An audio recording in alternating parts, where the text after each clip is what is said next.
ఎంత చక్కగా పాడావు బాబు. పాడతాడు. పాడింది ఎవరు? గోకులు. స్నేహ గురువు అంటే మాటలండి. పాడతాడు అత్తయ్య, బాగా పాడతాడు. హృదయమే లేని వాడికి హృదయం గురించి పాట. అర్ధరాత్రి మధ్యలు తెరవని ఎవరి పని వాళ్ళు చూసుకోక ఈ పాటల కచేరీ ఏంటో చెప్పండి. నీ పనేంటో నాకు తెలుసు. నాయుడు బాబుని చంపడమే కదా. స్నేహ, ఇంకో పాట పాడవా? వినాలంది.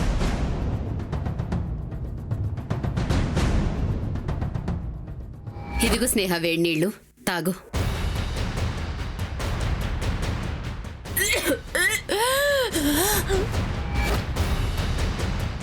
చచ్చినా నీ దగ్గరకు రాను అని మళ్ళీ బోరింగ్ డైలాగ్ చెప్తావు. మీ అమ్మో నాయుడు బావ వచ్చేస్తే వస్తావు కదా.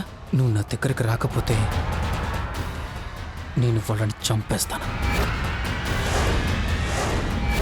ఇప్పుడేమంటారంటే నేను చెప్పింది నిజమని ఇప్పటికైనా ఒప్పుకుంటారా? పాపిష్టిదానా, ఇంటి పరువు తీసావు కదే.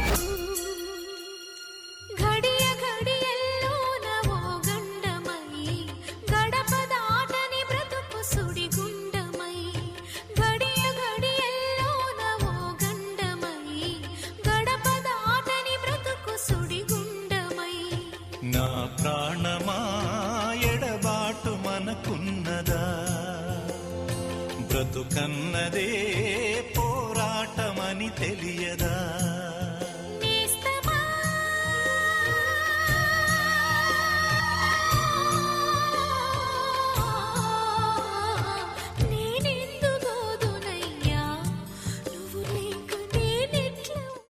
అమ్మా, అలాంటి వాళ్ళది నిజమైన ప్రేమ కాదు, అది వ్యామోహం. ఎగ్జాక్ట్లీ చిన్నత్త. నిజంగా ప్రేమించుకున్న వాళ్ళు అలా చేయరు. ఎంత మనసు విరిగిపోతే కన్న కూతుర్ని పట్టుకొని మా దృష్టిలో చచ్చిపోయా ఉంటుందా తల్లి? అది సరే అమ్మా, తన కూతురుతో తన మాట అనేటప్పుడు ఆమె మాటల్లో వ్యథ, కళ్ళల్లో బాధ గమనించావమ్మా? పెద్దబాబుకు బర్త్డే విషెస్ చెప్పు కూడా వెళ్ళాం కదా. ఊరికే ఎలా కాలిపోతుంది? మంట పెడితేనో పడితేనో తగలబడుతుంది.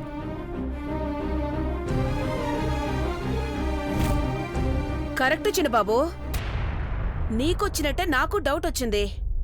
పార్వతే షర్టును తగలబెట్టిందనుకుంటా.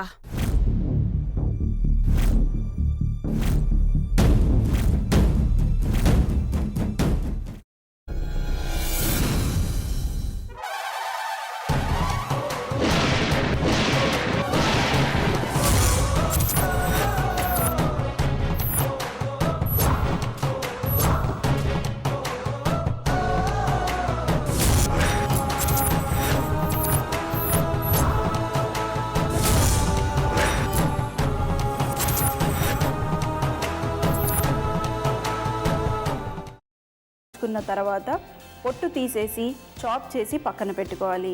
ఒక ప్యాన్లో కొద్దిగా నూనె వేడి చేసి అందులో ఆవాలు, మినప్పప్పు, శనగపప్పు, కరివేపాకు, సన్నగా తరిగి పెట్టుకున్న ఉల్లిపాయలు వేసుకుని 1 నిమిషం పాటు వేయించుకోవాలి. ఆ తర్వాత కాల్చి కట్ చేసి పెట్టుకున్న వంకాయని కూడా అందులో వేసుకుని బాగా మిక్స్ చేసి బౌల్లోకి ట్రాన్స్ఫర్ చేసుకుని అందులో తగినంత చిక్కటి పెరుగు లేదా పల్చటి పెరుగు వేసుకుని మిక్స్ చేసి అన్నంతో కానివ్వండి, చపాతీతో కానివ్వండి సర్వ్ చేసినా చాలా బాగుంటుంది.